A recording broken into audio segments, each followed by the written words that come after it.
Hello everybody, welcome back to the channel. Today we're going to be discussing a topic that I think is a little bit of interesting, and it just goes to show how different ideas can compete and become a different thing altogether. So today we're going to be talking about the Great Western Schism, or the Great Schism of the 1400s and 1500s. And what this pretty much was a time where the church it split and had two popes and then even three popes at one time until it eventually was settled back into one pope. But this kind of all started as it goes to show that the religious thing really does have so many politics sides to it, because this really started around the 1300s. So you have the pope, or you have Catholic Church, which has the pope that's elected by the cardinals, and so many cardinals. Usually the pope was from Italy, but obviously, since at this time the faith had grown so big, it was the biggest institution in the Western society, that obviously, like, from different people from different countries would vote. So this really schism kind of came about as there was two competing factions and two competing things. You had like the French and the Romans, or the Italians, that were the two sides to this. So when you have a pope, usually a pope was from Italy, but at this time the pope that was elected in 1309 was from France. And because there was some tensions about it, and there was a lot of politics going on in Rome itself, that he didn't feel safe moving the court to Rome because he thought he would die. Also, there were some things going on. There was some pressure for the French crown to have the papal court in France, and there were some things going on up north in the United Kingdom with Britain and France that the Pope wanted to keep an eye on. They say that's why, but all of that is to say that this Pope moved from Rome. He moved the court to a place called Avignon, and he had the Palace de Pope. He had like a citadel base there, pretty much. And for it was like for the next 70 years, the Pope operated out of Avignon instead of Rome, where he is today. Obviously, he's at St. Peter's Basilica. There's the whole Vatican area in Rome. So at this time in the 1300s, they didn't feel safe moving it to Rome, and there was a lot of political stuff going on between tensions and stuff, and corruption in the church and so forth. So they move the papal court to Avignon, and during this time, this court becomes lavishly wealthy. It's kind of ridiculous how much strength the cardinals, and with the Pope, they gain a lot of power, a lot of institutions, and a lot of lands and stuff like that. So you had that was about 60, 70 years. They just kept, as the pope died, a new one was elected. He stayed in Avignon until around 1370. So that was kind of the background for it to start. Is you have the papacy, and a French pope gets elected. He moves his court to Avignon, France, and he stays there for the next 70 years, which pisses off everybody in Rome because obviously they want it to be there. So this is kind of starting to create tensions and stuff like that. So then in 1378, he moves the court back very briefly, and then he dies. So that leads to the next election, which then kind of creates this whole schism. So that was kind of like a quick background on it, but yeah, we're going to go into it today. We're going to go into everything and why this happened. So they need to elect a new pope. So obviously, around this time, with all of this going on, you have to have new papal elections. And when that happened, there was a lot of pressure from everybody to make the new pope Roman, because, well, obviously they want a Roman pope instead of a French one, because for 70 years there was a French one, and it's like, well, we want ours. They call it the captivity of Babylon, in reference to when the Israelites were kicked out of Egypt by the Babylonians, or I'm sorry, they were taken over they were taken over, and they were, the slaves of the Babylonians for 60 for however long. So that's what they say, that this the papacy was kind of like stolen and they kept it over there. So now it's back and we're keeping it back in Rome. There were literally like people, mobs outside that were like, "You will elect a Roman pope or we're burning this shit down." No, no, well, they did break into a wine cellar and stole a bunch of the alcohol and stuff. There was some very unruly things going on. So in all of this, they're they elected a Roman pope, and they thought everything was going to go peachy dory and they would be able to be okay. But literally, as soon as this, and there's this, so the schism was already started, all right, and they were hoping that by electing this guy, I think Clement Clement the Seventh, I think it's Clement the Seventh, but Clement the Seventh was elected, and they were originally thinking, "Oh, this guy's gonna be okay." But literally, as soon as this guy gets elected, he starts stripping away all the cardinal powers. So the cardinals were kind of like a kingmaker, and they were hoping that they would get over the schism by making him Roman. But he was Neapolitan, so he was from the south, and the south was on the side of the French people. So Italy at this time wasn't one state. There was like North Italy and South Italy. And Northern Italy was Roman and with the Roman line, and then the southern line was with Avignon.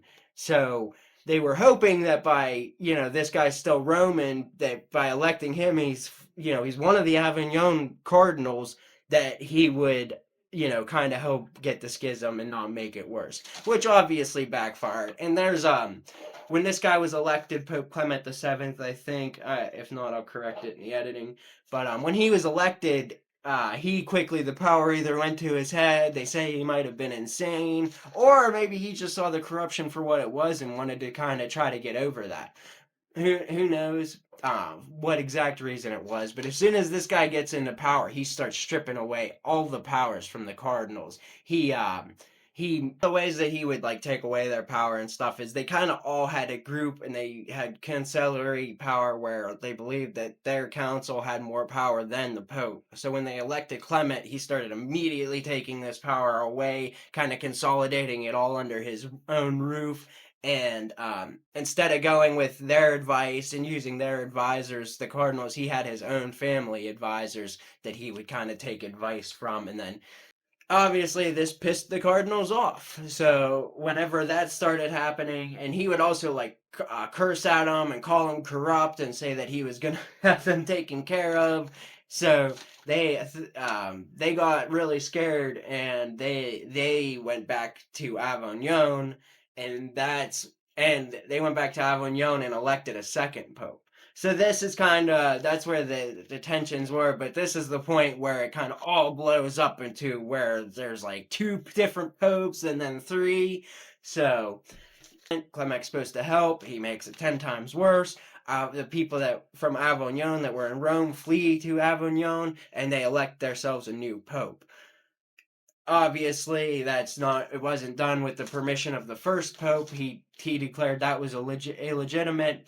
And the court of Avignon, which today Avignon is not recognized, those are known as anti-popes. So as we're talking about them, I might call them anti-popes. But that's kind of, we had the Roman line, and they say even to this day that was okay, that was a legit election. But at the time, the Avignon Cardinals said that the election was done under pressure, and that's why they have to do a new one, because they're not bowing to that. So they elect their second pope, and so at this time, there's a great schism. That's when the Great Western Schism, that's when it kicks off, and that's when you have the sides, two that eventually turn into three, that's what we're going to cover next, the two sides to this. And it's not even just the church. So you had countries that were enemies would join different sides. So France was Avignon, but Britain, which at this time is a rival of France, they joined the Roman ones.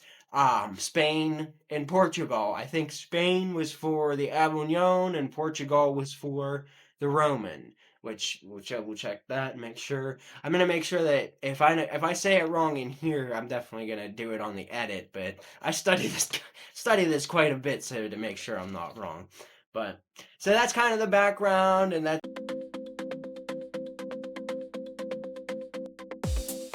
All right, guys.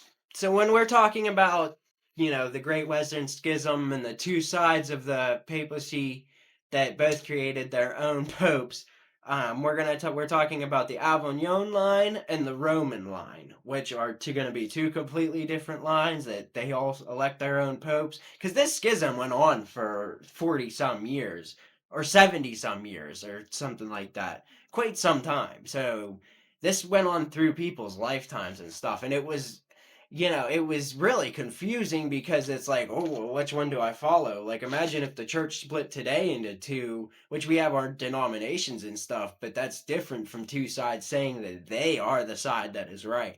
So, and it kind of goes to show, like, this kind of became political really quick, and rivals definitely joined up on each side. So on the side of Avignon, we have France, obviously. You have Scotland, which those are both enemies of Britain. You have Spain, like I said. um, Savoy, which I think is the top. That's the top of Italy. And Cyprus, which I think is also no, Cyprus is right above. Cyprus is that little island that's right next to it, I'm pretty sure. But so that's the side for Avignon. For Rome, you had Rome, obviously, England, the Holy Roman Empire, which is Germany and Austria, and then Hungary and Poland were also part of it. They're not part of the Holy Roman Empire, but they are part of it. Um, you had Portugal, which, like I said, that's the enemy. So it's like kind of how you could see, how the sides kind of formed and then became more political than religious. Uh, you know, and this wasn't just like there were battles fought over this. This just wasn't something like, hey, we're arguing and stuff like that. No, there were battles fought about this. I mean, there's two very significant ones. Which that's going to be what we get into next. We're going to talk about the significant battles of this schism, this whatever you want to call it. So all right, next. And as we're talking about it, so like we talked about, we have the two sides, Avignon and Rome, and they're enemies, and who's that? So there also becomes a third side later on in this that form from both sides. So it's like both sides kind of get really exhausted and sick of what's going on, so they come together and they form a third side, which they elect their own pope, which will make it three popes at the same time, three different lines, which is why we're even talking about this, because that's very crazy of a concept. So you had Avignon, Rome, and then Pisa, which would be the third line, which they call the Council of Pisa, which is what we'll talk about after we talk about the significant battles. So.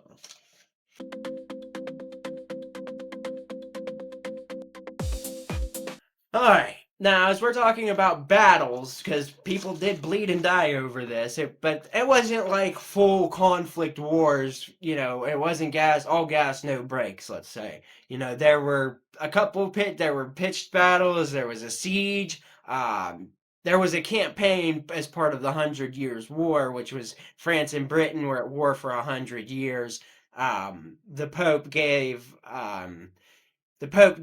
some Henry Le Despencer permission to go crusade through there. So the first battle we're going to talk about is the Battle of Marino.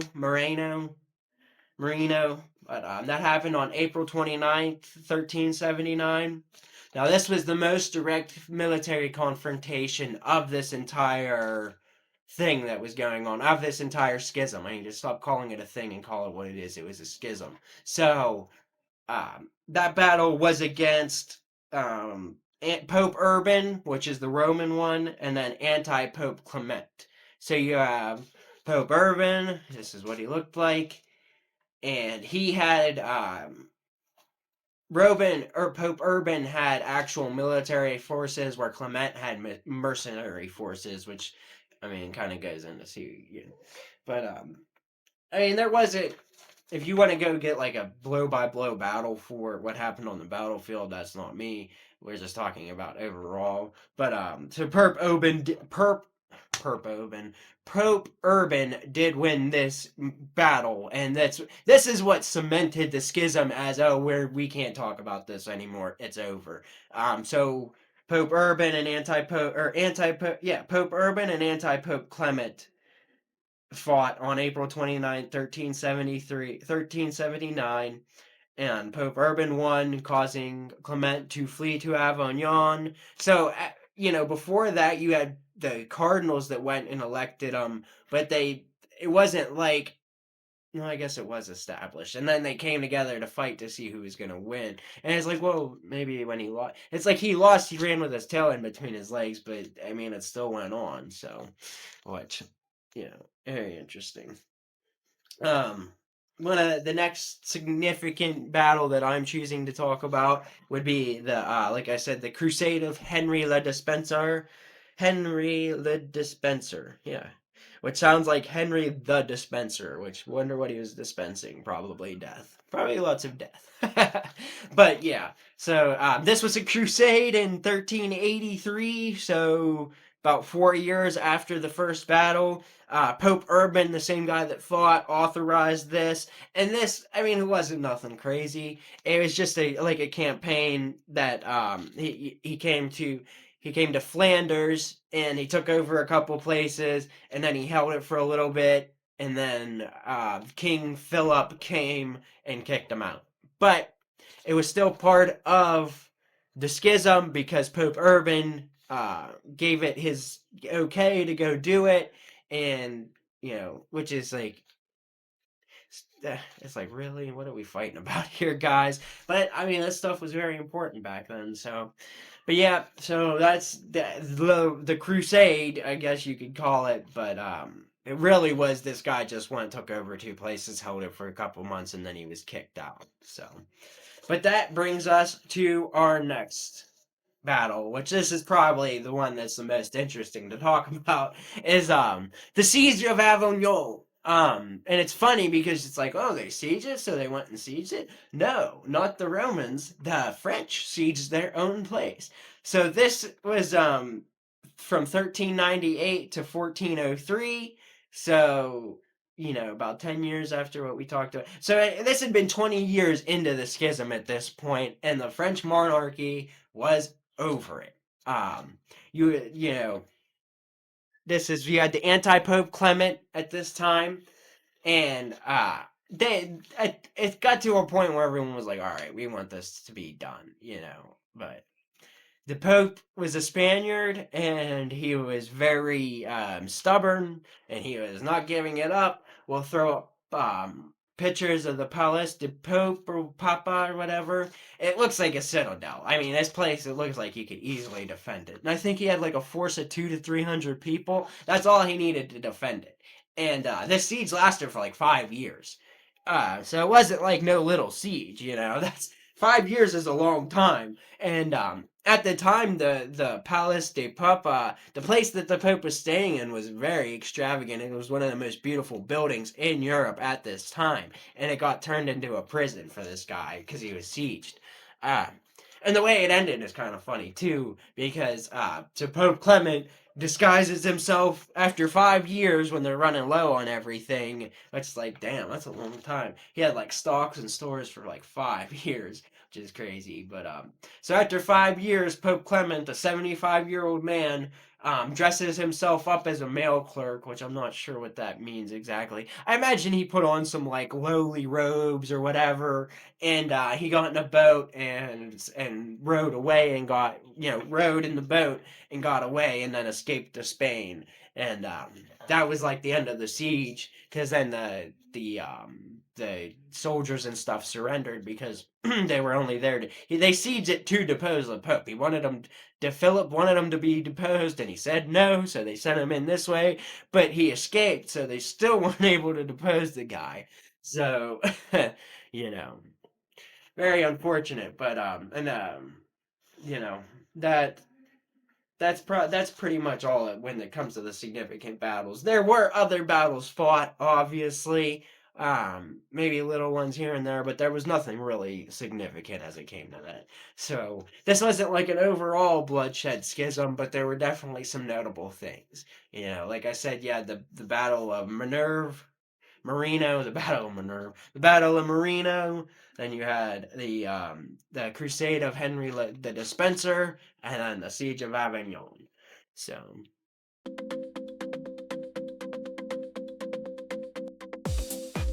all right. So now, by this time, now we're at 1403. The Pope escaped and the siege failed, which is very embarrassing.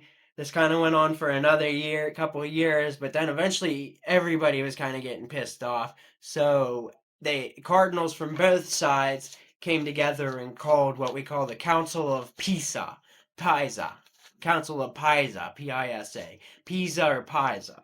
So this is called in 1409. 31 years had passed at this point, and everybody was exhausted. So, yeah, I think the schism lasted 40 years, not 70. 40 years, but by 1409, people are pissed, and they're like, this is ridiculous. We need to end this shit. So they called the Council of Pisa. But there's a couple problems with this, obviously. Uh, firstly, nobody would recognize it. None of the two popes. They considered it legal and heresy. So the cardinals even calling this, and at this time, which is different because of this happening. Now you have where you can depose a pope, but back then you couldn't even depose the pope. He had ultimate power. So if he refused to step down, that's just kind of how it was. So, but there was a thing called consulary, which is a belief that the cardinals and the council and everybody is more powerful than the pope, and when he is acting ridiculous, can't act upon it to get rid of him. But at this time, they didn't have that, so that's where this Council of Pisa came in. It was called in 1409. Cardinals from both sides came in, like I said. Both popes refused to attend it. They said it was illegal. But regardless, they elected a new third pope. So this is where the council or the line of Pisa comes in. This is a third pope named John the 23rd, and he wasn't that great of a guy. There's some things about piracy and murder and stuff, and he kind of abused it, and it wasn't even from the start. It kind of was like, oh my god. And this had no political backing, so there was really no way to enforce the other two step down. So just calling the third one really just made it a lot worse. And at this time, so those three lines all had their own bureaucratic um spheres that they did, where they all collected taxes and they all collected revenue for their own things. They all, it's like, so there were three separate ones and they were not communicating with each other. They thought the other two were excommunicated and heresy and stuff. And then you also had no political backing in this Council of Pisa, which nobody to enforce it. You didn't have an army to go enforce it and make these popes stand down. So it was a failure. The Council of Pisa was a failure, and it took, and that's what brings me to the next council. So that was the first council. It kind of sucked. And we have the second council, the Council of Constance. And this was the one that did it. This was the largest, most important council in the Middle Ages at the time. It was huge. They had all of the cardinals from both sides. They had Sigismund, John 23rd, the Pope, the Pisa Pope.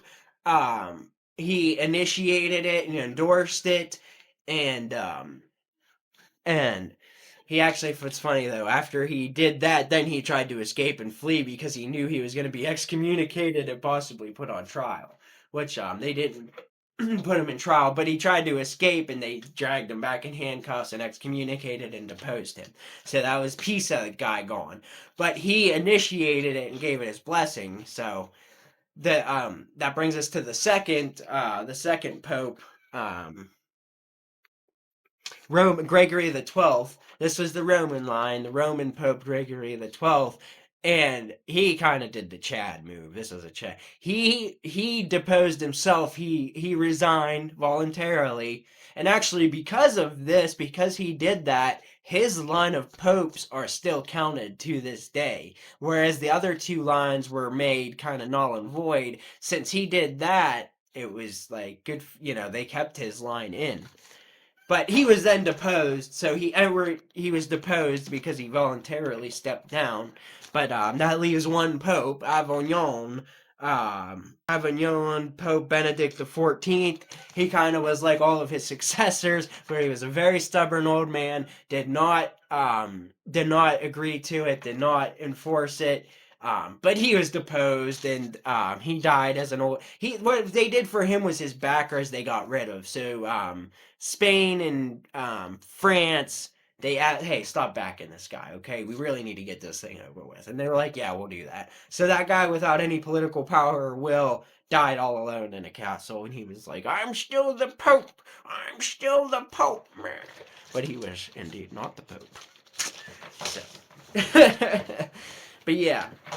So, and then they obviously then they came and elected their own pope, which then that's what the line is up until today. But you still have the Roman pope's line recognized because he refused or he chose to step down and offer, voluntarily resign.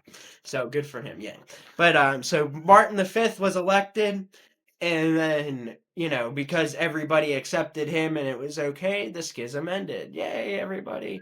So pretty crazy topic, to cover. I thought it was very interesting. There was a time where there was three popes and they were doing their own thing and they were still fighting battles with each other. Very different than today. Luckily, we have just the one pope. So definitely a different time, but I thought it was an interesting subject and I wanted to cover it and I wanted to bring it all to you guys. So if you're still watching this far along, I appreciate it. Um, I'd like to remind you to subscribe, and let me know what you think. I